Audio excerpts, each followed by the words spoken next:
Hello students, कैसे हैं आप सब लोग? और सब बढ़िया, मजे में? तो स्टूडेंट्स, आज अपन क्या करेंगे? कल अपन ने देखा था स्टाइक्योमेट्रिक और नॉन स्टाइक्योमेट्रिक के बारे में कि स्टाइक्योमेट्रिक क्या होता है, नॉन स्टाइक्योमेट्रिक क्या होता है।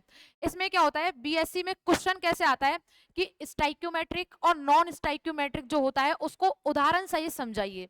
या फिर एक क्वेश्चन इसका ऐसा आता है कि एफ सेंटर जो मैंने पढ़ाया था, एफ केंद्र के बारे में, उसको क्या करो, उसको टिप्पणी लिखो उसके ऊपर। ऐसे क्वेश्चन इसमें क्या होते हैं, आते हैं। आज अपन क्या देखते हैं, जालक ऊर्जा के बारे में देखते हैं कि जालक ऊर्जा क्या होता है। ठीक है, कल तक अपन ने स्टाइक्योमेट्रिक नॉन स्टाइक्योमेट्रिक के बारे में पढ़ ही लिया था। आज अपन जालक ऊर्जा के बारे में पढ़ते हैं। सब रेडी है? चलो अपन देखते हैं जालक ऊर्जा क्या होती है।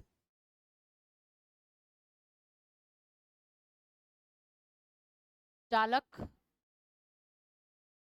ऊर्जा, जिसको इंग्लिश में कहते हैं लैटिस एनर्जी।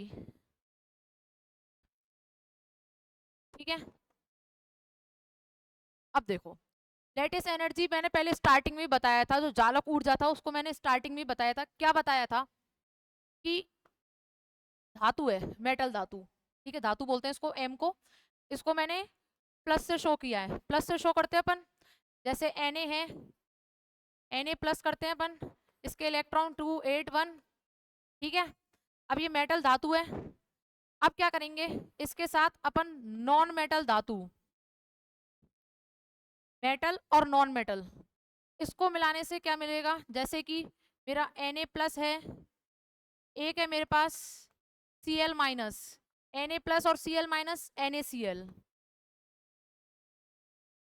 ठीक है, ऐसी ये है कि मेटल और नॉन मेटल, इसको मैं क्या करूंगी, ये मैंने मेटल लिखा, ये मैंने नॉन मेटल को मैं X से शो कर रही हूँ। ठीक है, अब मेटल और नॉन मेटल मिलके क्या बना देंगे, ये Mx। ठीक है, जैसे Na, जैसे Na, इसको मैंने मेटल मान लिया, Cl को नॉन मेटल मान लिया, ये Mx फॉर्म हो गया। अब देखो, ये जो मेटल है ये कैसी अवस्था में है, गैसीय अवस्था में, गैसियस फॉर्म में है मेटल। सेम ऐसे ही क्लोरीन है अपन का, ये भी किस फॉर्म में है, गैसियस अवस्था में है। ठीक है, अब इससे ये गैसियस अवस्था और गैसियस अवस्था, ये दोनों गैसियस अवस्था में है। ये जब गैसियस अवस्था में रहते हैं तो ये क्या होते हैं, अनस्टेबल होते हैं। अनस्टेबल मतलब अस्थाई होते हैं।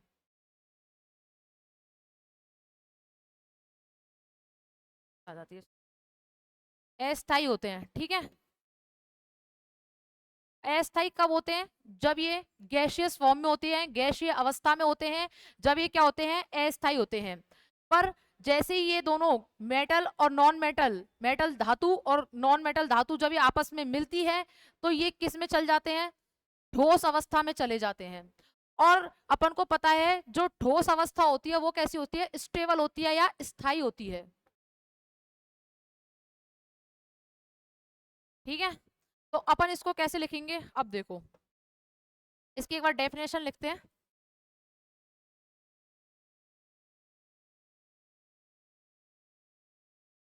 क्लियर ही कर देते हैं ऑल। अब देखो, इसकी एक बार डेफिनेशन लिखते हैं, चालक ऊर्जा की डेफिनेशन क्या है।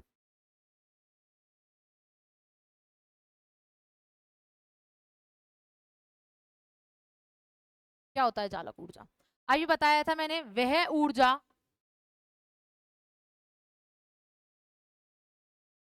जिसमें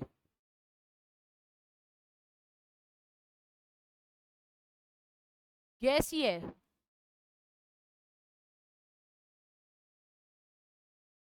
गैसीय धनायन व ऋणायन, गैसीय धनायन व ऋणायन से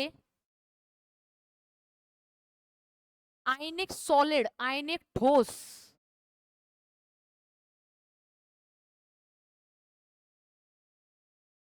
आयनिक ठोस का फॉर्मेशन होता है। ये आयनिक ठोस उत्पन्न होता है, हिंदी में बोलते हैं उत्पन्न, इंग्लिश में बोलेंगे इसको फॉर्मेशन। आयनिक ठोस का आयनिक ठोस उत्पन्न होता है, उत्पन्न होता है, उसे चालक ऊर्जा कहते हैं। समझ आया? ये मैंने लिखा मेटल, धातु लिखी, क्योंकि धातु कैसी होती है, पॉजिटिव में होती है। ये मैंने नॉन मेटल लिखा, ठीक है। धातु और गैर धातु, इनसे मेरा क्या बन गया, mx, ठीक है। वह ऊर्जा जिसमें गैसीय धनायन, ये किसमें, गैसियस फॉर्म में, और नॉन मेटल ऋणायन, ये भी किसमें है, गैसियस फॉर्म में, ठीक है। और ये कैसा बना है अपन का, आयनिक सॉलिड या आयनिक ठोस बना है। और इस टाइम जो ऊर्जा रिलीज हो रही है, मतलब मेटल बनने से, मेटल और नॉन मेटल के बनने से अपन का ये कंपाउंड फॉर्म हुआ है, आयनिक ठोस जब अपन का बना है, और इस टाइम जो ऊर्जा निकल रही है उसी को क्या बोलेंगे अपन, लेटिस एनर्जी। तो वह ऊर्जा जिसमें गैसीय धनायन व ऋणायन से आयनिक ठोस उत्पन्न होता है, और उस समय जो ऊर्जा या एनर्जी निकलती है या मुक्त होती है,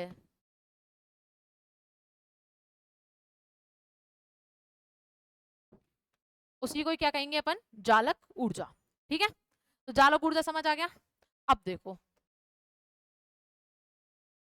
जालक ऊर्जा के बाद चलो कुछ इसके पॉइंट्स पे, जैसे जालक ऊर्जा जो है उसको मैंने किससे शो दिखाया, किससे दिखाया है, किससे दर्शाया है, यू से। तो क्या लिखेंगे अपन, जालक ऊर्जा को यू से दर्शाया जाता है या प्रदर्शित किया जाता है, यू से प्रदर्शित किया जाता है, ठीक है। अपन ने देखा जालक ऊर्जा के बारे में, जालक ऊर्जा वह ऊर्जा जिसमें गैसियस धनायन और ऋणायन, ये भी किसमें, गैसियस फॉर्म में, जब ये दोनों आपस में मिले तो इन्होंने आयनिक ठोस, एक मोल आयनिक ठोस का क्या किया, निर्माण किया। और उस समय जो एनर्जी इसकी बाहर निकली है, ये दोनों ने मिलकर ये बनाया, और उस टाइम जो एनर्जी इसकी बाहर निकल रही है उसी को अपन क्या नाम देते हैं, जालक ऊर्जा नाम देते हैं। जालक ऊर्जा को अपन किससे दिखाते हैं, यू से दिखाते हैं, ठीक है। अब नेक्स्ट स्लाइड। जो जालक ऊर्जा है, जालक ऊर्जा की सहायता से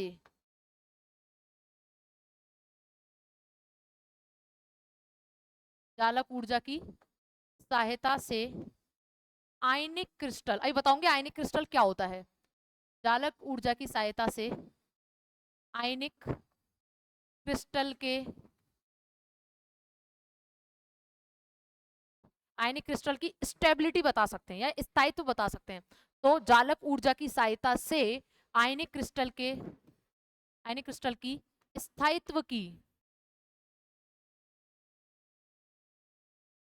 स्थायित्व की व्याख्या कर सकते हैं, व्याख्या कर सकते हैं। इस लाइन का मतलब क्या है, देखो जालक ऊर्जा की, मैंने लिखा है जालक ऊर्जा की सहायता से आयनिक क्रिस्टल के स्थायित्व की व्याख्या कर सकते हैं। इसका मतलब ये होता है, अब देखो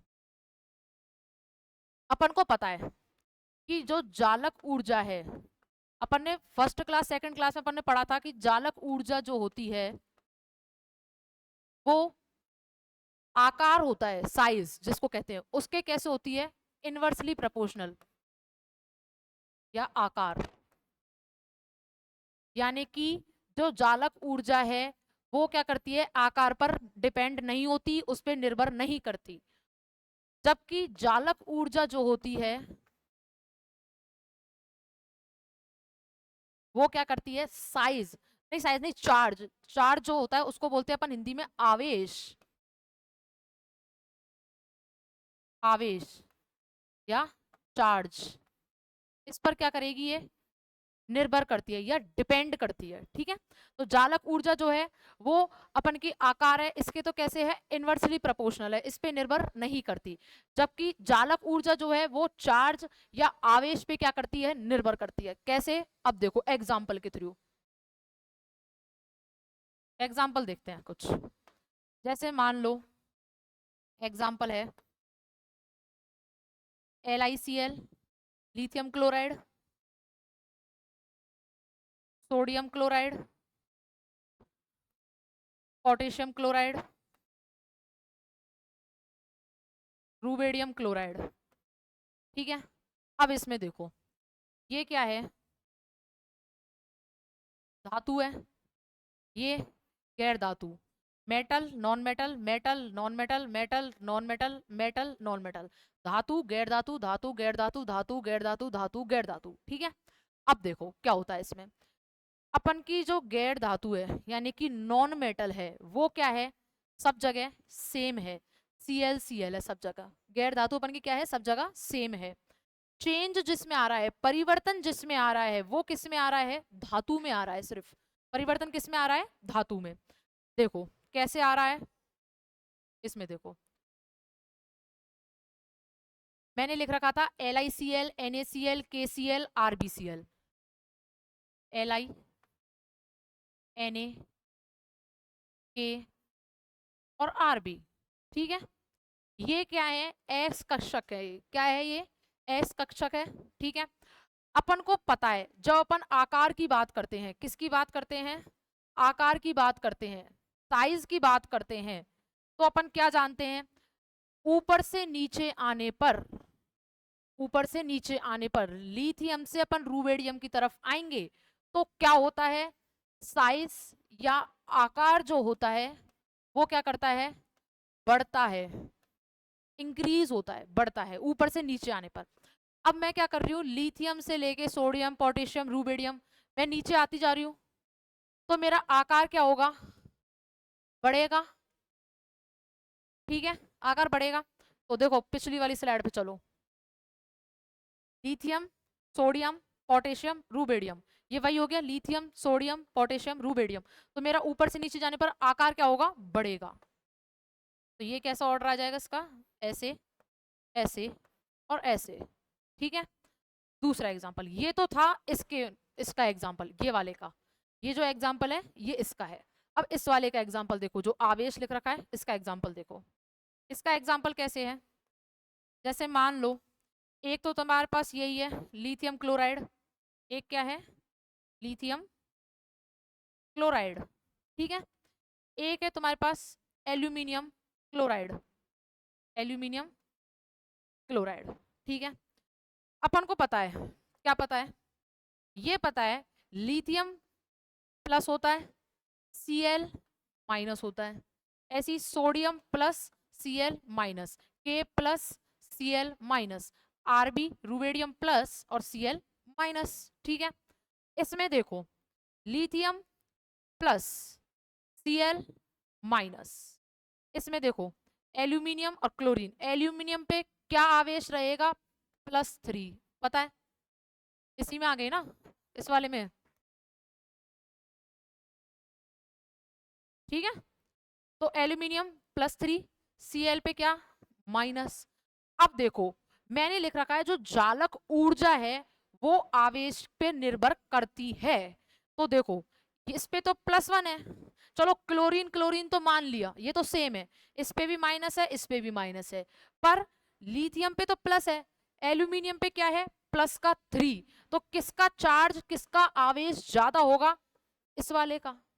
मैंने लिख रखा है जालक ऊर्जा जो होता है वो आवेश पर निर्भर करती है, जितना ज्यादा आवेश, जितना ज्यादा चार्ज ज्यादा होगा उतनी ही अपन की क्या होगी, जालक ऊर्जा ज्यादा होगी, वो उतना ही क्या होगा, स्थायी होगा, ठीक है। तो ये क्या हुआ, ये LiCl और AlCl3 में किसका चार्ज ज्यादा, किसका आवेश ज्यादा, तो Al का आवेश ज्यादा, ठीक है। ये था क्या बेसिक, नॉर्मली जिसको अपन कहते हैं, ये अपन का बेसिक था, एग्जाम्पल थे कुछ इसके। अब देखो मैंने क्या लिखा है, चालक ऊर्जा की सहायता से आयनिक क्रिस्टल की स्थायित्व की व्याख्या कर सकते हैं, व्याख्या कर सकते हैं, ठीक है। अब देखो ये अपन की स्टेबिलिटी क्या होती जा रही है, इंक्रीज होती जा रही है, स्थाई जो होता है वो क्या हो रहा है, बढ़ रहा है। तो अपन इसको कैसे लिख सकते हैं, देखो चालक, नहीं रुको एक सेकंड, आयनिक क्रिस्टल के, आयनिक क्रिस्टल के चालक ऊर्जा, चालक ऊर्जा का मान,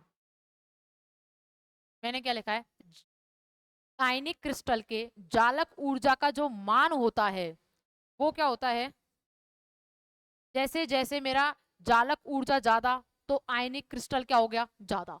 तो आयनिक क्रिस्टल के जालक ऊर्जा का मान ज्यादा होने से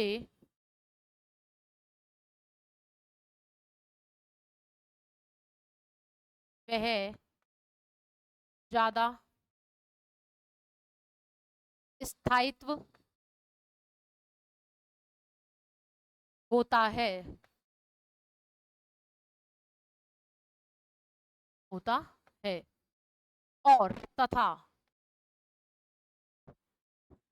आयनिक क्रिस्टल के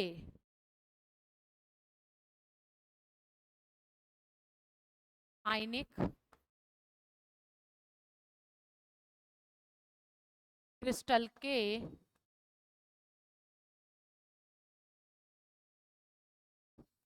चालक ऊर्जा का मान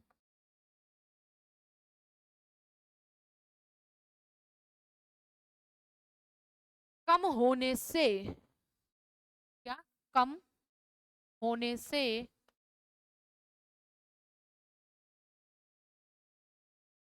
कम होगा, कम होता है, कम स्थायित्व होता है, कम स्थायित्व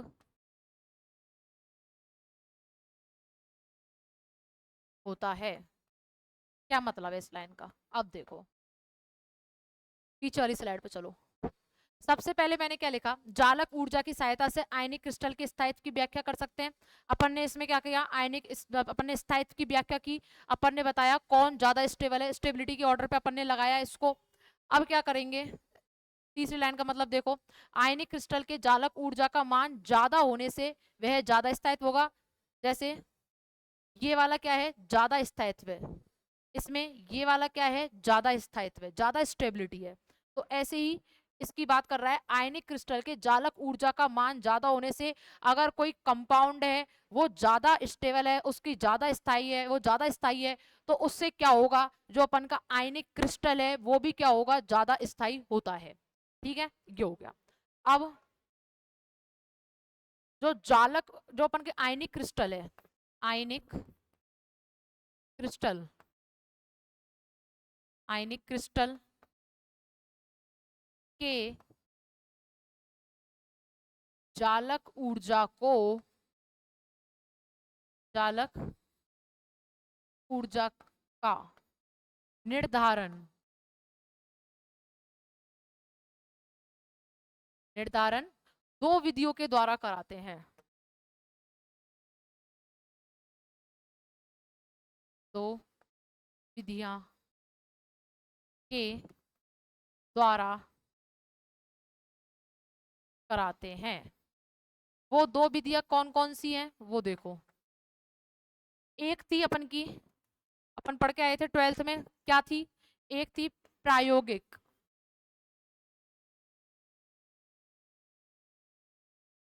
प्रायोगिक विधि, जो क्या बताती है, अपन ने पढ़ा बॉर्न लैंडे, या बॉर्न, प्रायोगिक बताएगी बॉर्न हेबर साइकिल के बारे में।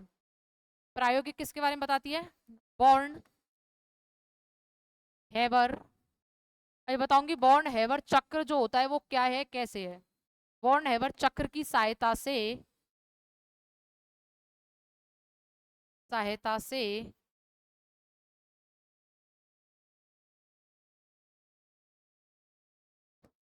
चालक ऊर्जा को ज्ञात कर सकते हैं।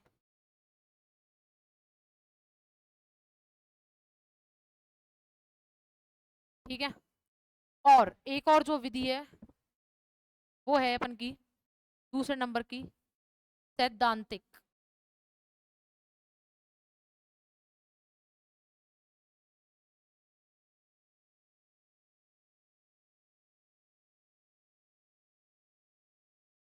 ये क्या बताती है? वो किसको बताती थी? वो बताती थी बॉर्न हेबर चक्र को। ये किसको बताएगी? ये बताएगी बॉर्न लैंडे इक्वेशन, जो बॉर्न लैंडे समीकरण है वो इसके बारे में बताती है, बॉर्न लैंडे समीकरण के बारे में।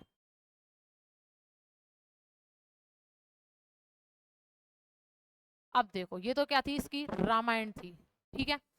अब अपन क्या करेंगे, इसको एक बार क्या करते हैं, ये तो था अपन का क्या, लेटेस्ट ऊर्जा यानी कि जालक ऊर्जा के बारे में था। अब अपन जो पढ़ेंगे वो पढ़ेंगे अपन अपन की बॉर्न हेबर साइकिल। अब पहले इसको एक बार क्या करते हैं, अपन रिवाइज करते हैं पूरे को जो अभी तक पढ़ा है, फिर उसके बाद अपन किस पे चलेंगे, बॉर्न हेबर साइकिल पे। चालक ऊर्जा किसे कहते थे? वह ऊर्जा जिसमें गैसीय धनायन व ऋणायन, ये अपन का गैसीय धनायन और ये अपन का गैसीय ऋणायन, जब इन दोनों को मिलाते हैं तो अपन के पास एक मोल आयनिक सॉलिड बनता है। और इन दोनों को मिलाने से जब एक मोल आयनिक सॉलिड बना और उस टाइम जो इसकी एनर्जी निकली उसको हम क्या नाम देते हैं, जालक ऊर्जा नाम देते हैं। जालक ऊर्जा को हम यू से दिखाते हैं, यू से प्रदर्शित करते हैं। दूसरी स्लाइड। चालक ऊर्जा की सहायता से आयनिक क्रिस्टल के स्थायित्व की व्याख्या कर सकते हैं। जितना ज्यादा अपन की स्टेबिलिटी जितना ज्यादा स्थायी होएगा उससे क्या होगा, अपन का जो जालक ऊर्जा है वो भी अपन की ज्यादा स्थायी होती है। तो यही इसमें लिख रहा है, जालक ऊर्जा की सहायता से आयनिक क्रिस्टल की स्थायित्व की व्याख्या कर सकते हैं। अपन ने देखा जालक ऊर्जा जो होती है वो क्या करती है, आकार जो होता है उसके निर्भर नहीं करती, आकार के इनवर्सली प्रोपोर्शनल होती है, आकार पर क्या नहीं करती, निर्भर नहीं करती जालक ऊर्जा। जबकि जालक ऊर्जा जो होती है वो आवेश पर क्या करती है, निर्भर करती है। फिर अपन ने देखा था कि एक अपन ने धातु ली, एक अपन ने गैर धातु ली। इनमें क्या था, जो अपन का आवेश था वो क्या था, समान था। और अपन ने क्या किया, जो धातु थी वो अपन ने क्या की, बदली, चेंज करते रही, उसको चेंज कर करके देखा कि कैसे निकलता है रिजल्ट। तो अपन ने क्या किया, धातु जो है वो अपन बदलते गए। अपन को पता है जब अपन ऊपर से नीचे आते हैं तो अपन का आकार जो होता है, साइज जो होता है वो क्या होता है, बढ़ता है। इसमें क्या करा, अपन ऊपर से नीचे आए तो साइज अपन का क्या किया, बढ़ता गया। अपन को पता है जो अपन की जालक ऊर्जा है वो आवेश पर निर्भर करती है, जितना ज्यादा आवेश उतनी ज्यादा जालक ऊर्जा। तो इसमें क्या किया, अपन ने क्या किया, एक तो अपन ने चार्ज देखा, इस पर क्या था, जो आवेश है लिथियम पे इस पे +1 है, और एल्यूमिनियम जो होता है उस पर होता है +3। तो +1 ज्यादा रहेगा या +3, तो +3 की जो स्थाई है वो क्या होती है, ज्यादा होती है। ठीक है।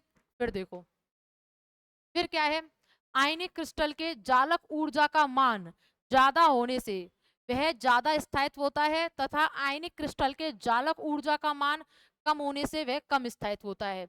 मतलब कोई कंपाउंड है वो अपन का ज्यादा स्टेबल या ज्यादा स्थायी कब होगा, जब अपन ज्यादा स्थायी मान के कोई कंपाउंड है, जैसे अपन ने इसमें लिया था, ये क्या था, ज्यादा स्थायी था, तो इसमें क्या होगी, जालक ऊर्जा जो होगी वो भी क्या होती है, ज्यादा होती है। अगर ये वाला अपन का कंपाउंड है इसमें क्या है, अपन की स्थायी कम है, तो इसमें क्या होगा, जालक ऊर्जा का जो मान है वो भी क्या होगा, कम होगा। तो यही बात सेम इसमें लिखी है। ठीक है। फिर देखो आयनिक क्रिस्टल के जालक ऊर्जा को हम दो विधियों के द्वारा बताते हैं। पहली विधि एक प्रायोगिक विधि, जिससे क्या करते हैं अपन, बॉर्न हेवर चक्र की सहायता से जालक ऊर्जा को बता सकते हैं। दूसरी कौन सी विधि है, सैद्धांतिक विधि, इससे अपन बॉर्न लैंडे की सहायता से जालक ऊर्जा को बता सकते हैं, ज्ञात कर सकते हैं। अब चलते हैं अपन बॉर्न लैंड उस पे, बॉर्न हेबर साइकिल पे, जिसको हिंदी में बोलते हैं बॉर्न हेबर चक्र। बॉर्न हेबर चक्र क्या होता है बॉर्न हेवर चक्र। बॉर्न हेवर चक्र जो है, इसमें अपन जो अपन की जालक ऊर्जा है उसको अपन क्या कर सकते हैं, डायरेक्ट तरीके से या प्रत्यक्ष रूप में नहीं बता सकते। जालक ऊर्जा को अपन क्या करेंगे, जालक ऊर्जा को इनडायरेक्ट तरीके से बताएंगे, यानी कि अप्रत्यक्ष रूप से बताएंगे। क्या बोला मैंने, अभी देखो, जालक ऊर्जा को,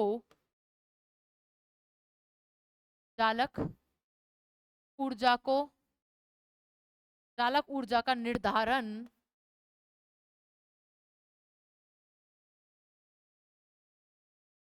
चालक ऊर्जा का निर्धारण प्रत्यक्ष तरीके से या डायरेक्ट तरीके से, प्रत्यक्ष तरीके से नहीं बताते।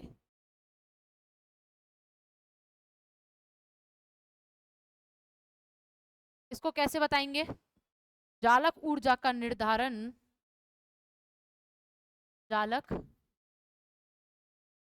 ऊर्जा का निर्धारण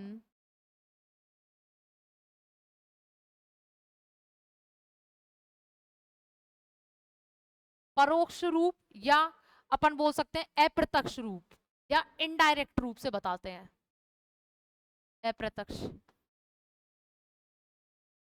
अप्रत्यक्ष रूप से बताते हैं।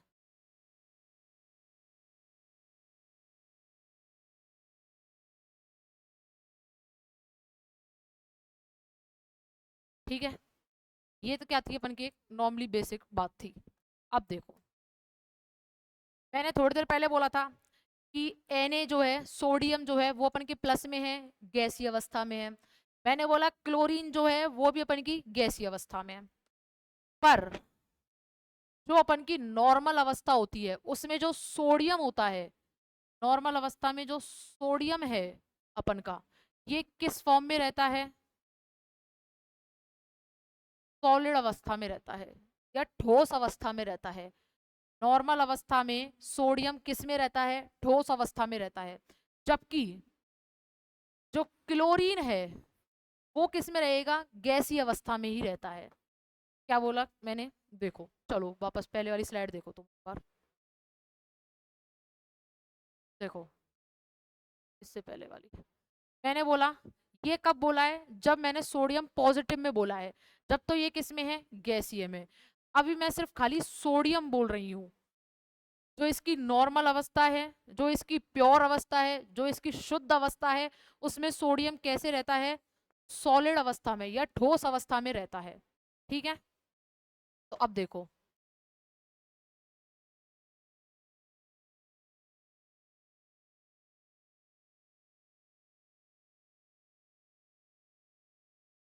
देखो ये सोडियम किस में है, सॉलिड में, ठोस अवस्था में है।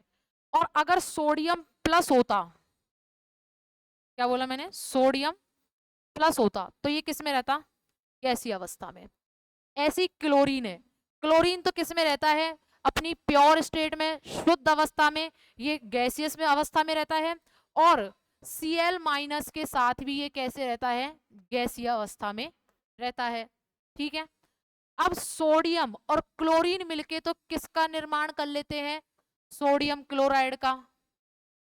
ऐसी इसमें है, सोडियम और क्लोरीन मिलके किसका कर लेंगे निर्माण, सोडियम क्लोराइड का। ठीक है, अब ध्यान से देखना, इधर से दो बातें निकल के आएंगी। क्या बोला मैंने, इधर से दो बातें निकल के आएंगी, क्या बातें हैं वो देखो।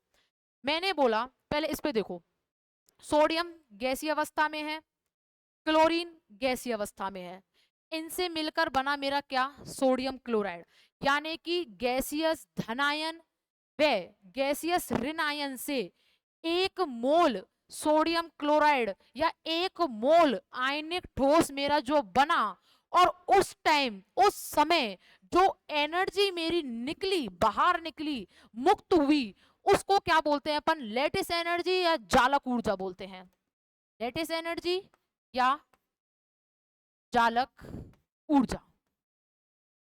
ठीक है, अब इसको देखना ध्यान से, ये कब है, ये जब है जब अपन की क्या है, शुद्ध अवस्था है, यानी कि प्योर स्टेट है। शुद्ध अवस्था में क्या होता है? शुद्ध अवस्था में देखो, जो मेरा सोडियम है वो किस में है? ठोस अवस्था में है। और मेरा क्लोरीन किस में है? गैसीय अवस्था में है। इसमें भी क्लोरीन गैसीय अवस्था में है, इसमें भी क्लोरीन गैसीय अवस्था में है।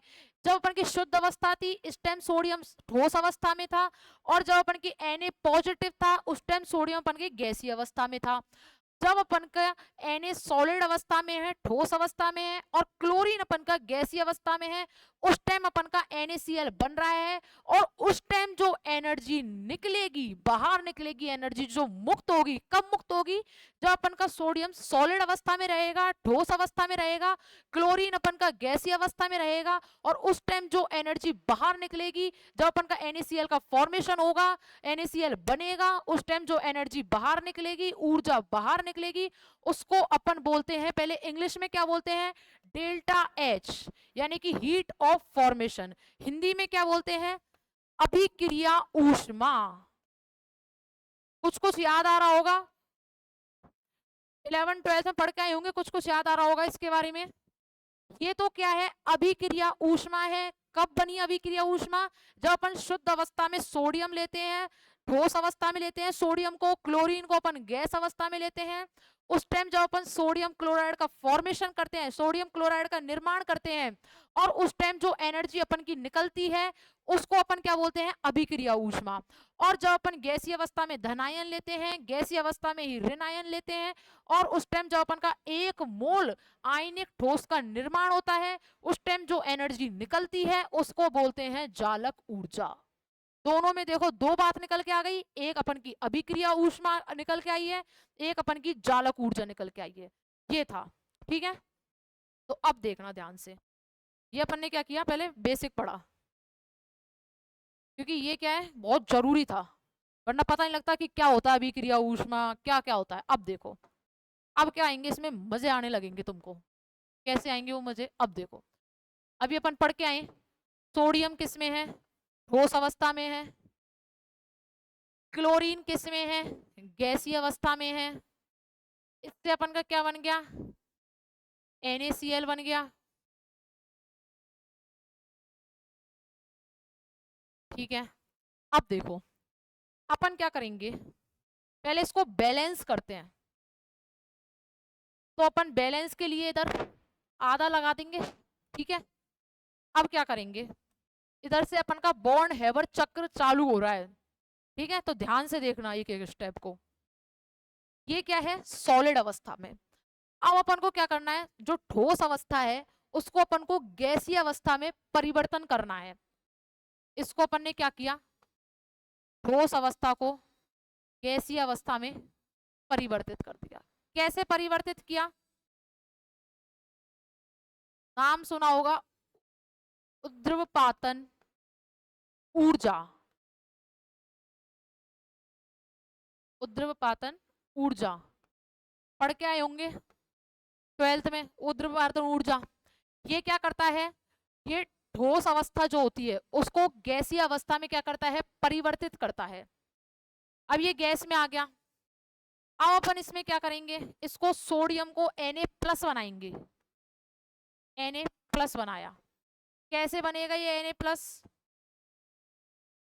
इसको बोलते हैं इंग्लिश में आयनाइजेशन एनर्जी, हिंदी में बोलते हैं आयनन ऊर्जा। आयनन ऊर्जा देंगे जब ये सोडियम किसको कर देगा? सोडियम प्लस में कर देगा। कैसे कर देगा? जब ये आयनन ऊर्जा देने से,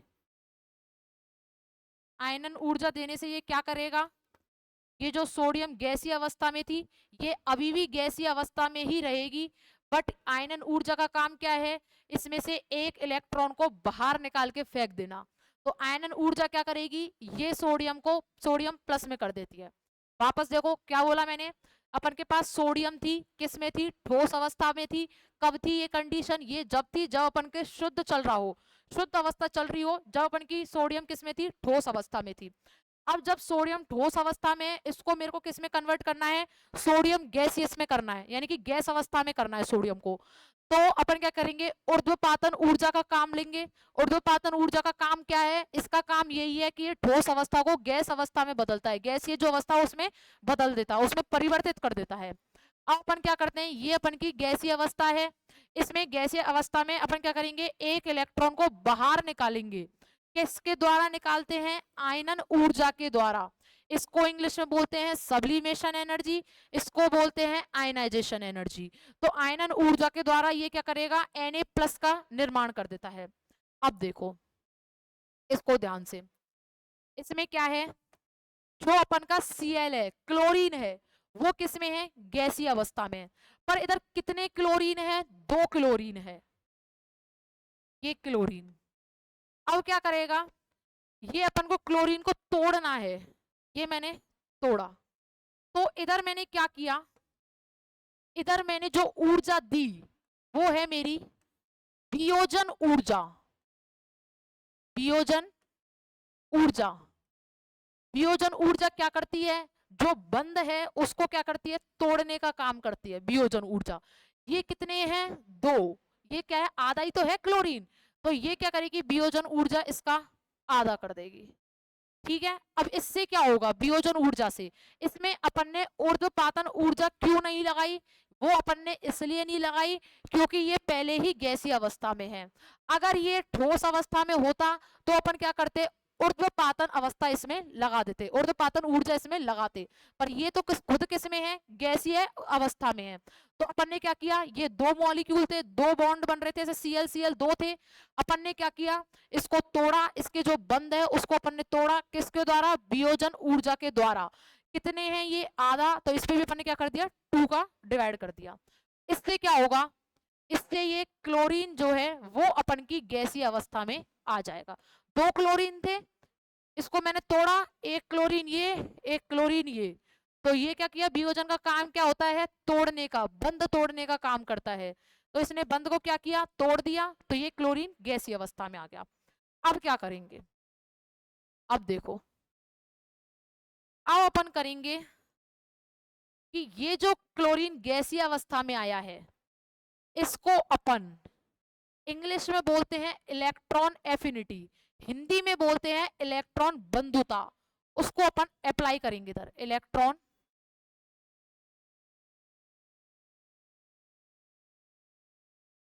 इलेक्ट्रॉन बंधुता, इधर इलेक्ट्रॉन बंधुता का अपन अप्लाई करेंगे। इसका काम क्या है, इलेक्ट्रॉन को देना, एक इलेक्ट्रॉन ये क्या करेगा, देगा, जिससे ये इलेक्ट्रॉन देगा तो ये किस में चल जाएगा, माइनस में। प्लस का काम क्या है, इलेक्ट्रॉन को बाहर की तरफ फेंकना, माइनस का काम क्या है, इलेक्ट्रॉन को वापस अंदर लाना, एक इलेक्ट्रॉन को देना। ठीक है, अब ये तो क्या हो गया, ये भी किस में रहेगा, गैसीय अवस्था में रहता है। तो इलेक्ट्रॉन बंधुता का क्या है, इलेक्ट्रॉन बंधुता का ये काम होता है कि ये एक इलेक्ट्रॉन क्या करेगा, देगा इसको। ठीक है, अब देखो, ये तो क्या है, सोडियम प्लस में, ये क्या है, क्लोरीन माइनस में, वही आगे पहले की तरह, ये भी गैसीय अवस्था में, ये भी गैसीय अवस्था में, ये दोनों मिलकर क्या करेंगे, NaCl का निर्माण कर देंगे। और जब Na+ और Cl- मिलके NaCl का निर्माण करते हैं गैसीय अवस्था में, और उस समय जो ऊर्जा निकलती है उसी को अपन क्या दे रहे थे, लैटिस एनर्जी या जालक ऊर्जा नाम दे रहे थे। जालक ऊर्जा अपन ने क्या दिया था, इसको नाम दिया था। ठीक है, कब नाम दिया था, जब अपन ने Na जो सोडियम है वो गैसीय अवस्था में था, क्लोरीन गैसीय अवस्था में था, इससे NaCl का फॉर्मेशन किया। ठीक है, उस समय जो एनर्जी निकली उसको अपन ने जालक ऊर्जा नाम दे दिया। और ये सॉलिड में है, ये गैस में, ये NaCl बना, इसको अपन क्या नाम दे रहे थे, अभिक्रिया, अभिक्रिया ऊष्मा।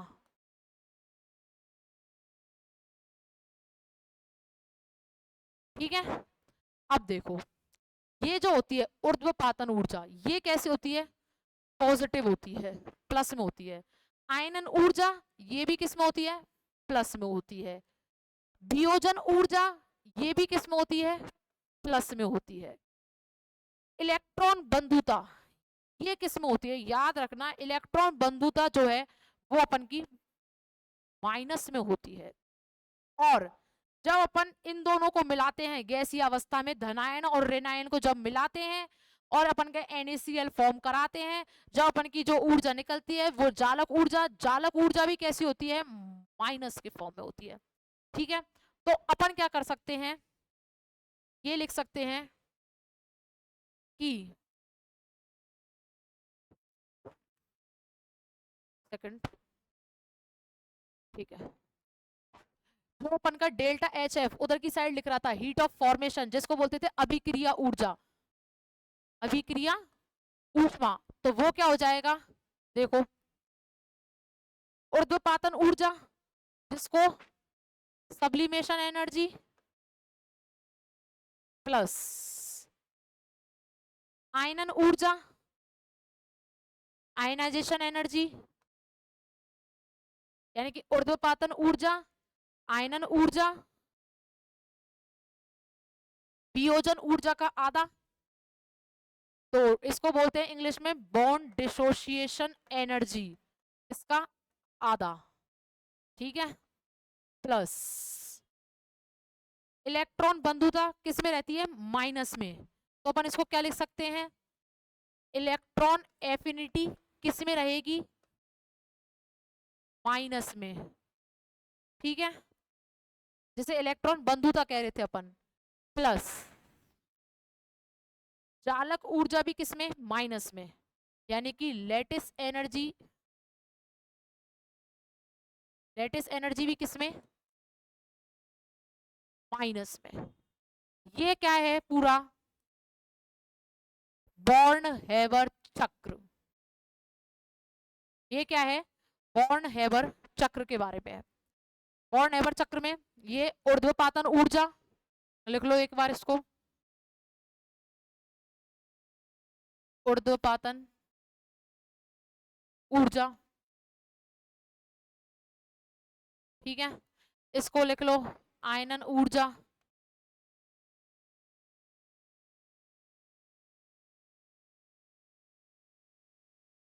इसको लिख लो वियोजन ऊर्जा,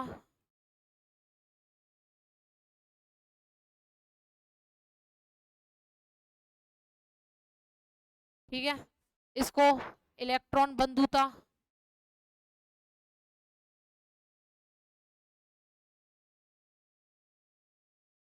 और ये अपन का आ गया चालक ऊर्जा, और ये अभिक्रिया ऊष्मा,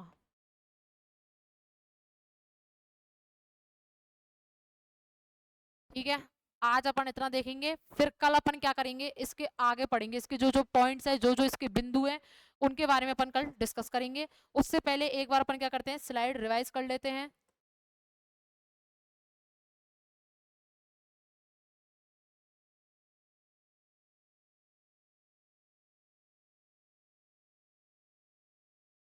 पता नहीं क्या सिस्टम है इसका, चलो देखो, जल्दी जल्दी देखते चलो।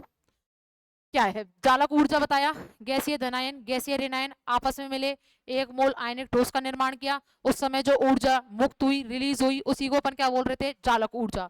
चालक ऊर्जा को मैंने किससे दिखाया, चालक ऊर्जा को मैंने यू से दिखाया। दूसरा पॉइंट, चालक ऊर्जा की सहायता से हम क्या कर सकते हैं, आयनिक क्रिस्टल के स्थायित्व की व्याख्या कर सकते हैं, कि कौन कितना ज्यादा स्थायी है, कौन कितना ज्यादा स्टेबल है, उसी को अपन क्या कर सकते हैं, चालक ऊर्जा की सहायता से आयनिक क्रिस्टल की स्थायित्व को बता सकते हैं। तीसरा, चालक ऊर्जा जो होता है वो आकार के तो क्या होता है, इनवर्सली प्रोपोर्शनल, इस पे डिपेंड नहीं करता, इस पर निर्भर नहीं करता। जबकि चालक ऊर्जा जो होता है वो चार्ज या आवेश पर क्या करता है, निर्भर करता है। इसमें स्लाइड ही नहीं दिखा रखी, इसमें आयनिक, एक सेकंड, इसमें विधि बताई थी, आयनिक क्रिस्टल के बारे में बताया था पूरा, कि इसकी आयनिक क्रिस्टल की सहायता से अपन क्या कर सकते हैं, अपन उसके बारे में बता सकते हैं, चालक ऊर्जा के बारे में बता सकते हैं। और जो आयनिक क्रिस्टल है उसमें क्या होता है, जैसे चालक ऊर्जा का मान ज्यादा तो वो क्या होगा, ज्यादा स्थायित्व होगा, अगर चालक ऊर्जा का मान कम तो वो क्या होगा, कम स्थायित्व होगा। जो अपन का आयनिक क्रिस्टल है उसको अपन दो विधियों के द्वारा बता सकते हैं। पहली विधि मैंने बताई थी प्रायोगिक विधि, दूसरी विधि मैंने क्या बताई थी, सैद्धांतिक विधि। सैद्धांतिक विधि और प्रायोगिक विधि में क्या है, प्रायोगिक विधि में अपन बॉर्न हेवर चक्र के बारे में क्या करते हैं, उसकी सहायता से अपन लेटिस एनर्जी जो होती है, चालक ऊर्जा जो होती है, उसके बारे में क्या कर सकते हैं, ज्ञात कर सकते हैं। सैद्धांतिक विधि से क्या कर सकते हैं, जो अपन की बॉर्न लैंडे जो इक्वेशन है उसकी सहायता से अपन क्या कर सकते हैं, चालक ऊर्जा को ज्ञात कर सकते हैं। नेक्स्ट देखो, बॉर्न हेवर चक्र क्या है? बॉर्न हेवर चक्र में क्या होता है? जालक ऊर्जा का निर्धारण प्रत्यक्ष तरीके से नहीं बताते, मतलब बॉर्न हेवर चक्र को अपन डायरेक्ट रूप से नहीं बता सकते। लेटेस्ट जो अपन की एनर्जी है, जालक ऊर्जा है, उसको अपन डायरेक्ट तरीके से नहीं बता सकते। उसको अपन कैसे बताएंगे? इनडायरेक्ट तरीके से बताएंगे, यानी कि अप्रत्यक्ष रूप से बताते हैं। जैसे अपन ने एक एग्जाम्पल देखा था, क्या है ये सोडियम है ठोस अवस्था में, क्लोरीन है गैसीय अवस्था में, इन दोनों को मिलाया NaCl का फॉर्मेशन किया। जब सॉलिड अवस्था और गैसीय अवस्था इन दोनों को मिलाने पर जब NaCl का फॉर्मेशन होता है और उस टाइम जो इसकी ऊर्जा निकलती है, बाहर निकलती है, उसको अपन अभिक्रिया ऊष्मा कहते हैं। और जब अपन का गैसीय में है सोडियम क्लोरीन, अपन का गैसीय अवस्था में है, उस टाइम जब NaCl का फॉर्मेशन होता है, उस टाइम जो ऊर्जा निकलती है उसको अपन जालक ऊर्जा कहते हैं। नेक्स्ट क्या देखा अपन ने देखा सोडियम, ये अपन का सॉलिड अवस्था में है, सॉलिड को अपन को ठोस अवस्था को गैसीय अवस्था में लाना है, तो अपन क्या करेंगे? ऊर्ध्वपातन ऊर्जा देंगे, जिससे क्या होगा? ये ठोस अवस्था गैसीय अवस्था में बदलेगी। अब ये जो गैसीय अवस्था है, इसको अपन को क्या करना है? आयनन ऊर्जा देके एक इलेक्ट्रॉन को क्या करना है? बाहर निकालना है। तो अपन क्या करेंगे? एक इलेक्ट्रॉन इसमें से बाहर निकालेंगे, ये Na+ की फॉर्म में आ गया। ये भी इधर गैसीय अवस्था में था, ये भी क्या आएगा? गैसीय अवस्था में। फिर अपन ने क्लोरीन देखा, क्लोरीन गैसीय अवस्था में ही होता है, ठीक है। अब ये क्लोरीन में क्या करेंगे? वियोजन ऊर्जा देंगे, क्योंकि क्लोरीन क्लोरीन के दो बॉन्ड हैं, अपन वियोजन ऊर्जा देंगे, जिससे बॉन्ड क्या होगा? ब्रेक होगा। बॉन्ड ब्रेक होगा, इधर कितने हैं? 2, इधर कितने आ जाएंगे? 2। ये क्लोरीन गैसीय में है, ये भी क्लोरीन गैसीय अवस्था में आ जाएगा। जब अपन क्लोरीन गैसीय अवस्था में इसमें एक इलेक्ट्रॉन देंगे, एक इलेक्ट्रॉन ऐड कराएंगे, तो अपन को क्या देना पड़ेगा? इलेक्ट्रॉन बंधुता करना पड़ेगा, जिससे ये क्लोरीन एक इलेक्ट्रॉन ऐड करेगा या एक इलेक्ट्रॉन इसमें जोड़ देंगे, तो ये गैसीय अवस्था में रहेगा। ये पहले भी गैसीय में था, अब भी गैसीय अवस्था में है। इलेक्ट्रॉन बंधुता का काम क्या है? एक इलेक्ट्रॉन जोड़ना। इसने एक इलेक्ट्रॉन क्या किया? जोड़ दिया। जब अपन का सोडियम पॉजिटिव में था और क्लोरीन नेगेटिव में था, तो ये दोनों मिलेंगे, गैसीय गैसीय अवस्था आपस में मिलती है और ये क्या करती है? NaCl का फॉर्मेशन करती है। और उस टाइम जो एनर्जी रिलीज होती है, जो ऊर्जा निकलती है, उसी को क्या कहते हैं? जालक ऊर्जा। इसके बाद अपन ने देखा था कि जो अपन की अभिक्रिया ऊष्मा है वो किसके बराबर होती है? ऊर्ध्वपातन ऊर्जा प्लस आयनन ऊर्जा प्लस वियोजन ऊर्जा प्लस इलेक्ट्रॉन बंधुता प्लस जालक ऊर्जा। तो ये था अब तक का। ये अब मैंने तो पहले बता दिया था कि ये साइज इंक्रीज होता है ऊपर से नीचे जाने पर, या आकार इंक्रीज होता है ना। तो अब तक के लिए इतना ही, धन्यवाद। अपन क्या करेंगे? कल कल अपन इसके जो पॉइंट्स है उनके बारे में देखेंगे कि कैसे कैसे इसके पॉइंट्स है, ये किस पे हेज लॉ की तरह है ये भी, और इसमें कैसे कैसे क्या क्या पॉइंट्स है, क्या क्या बिंदु है, इनके बारे में कल क्या करने वाले हैं? अपन डिस्कस करने वाले हैं। अब तक के लिए थैंक यू, धन्यवाद।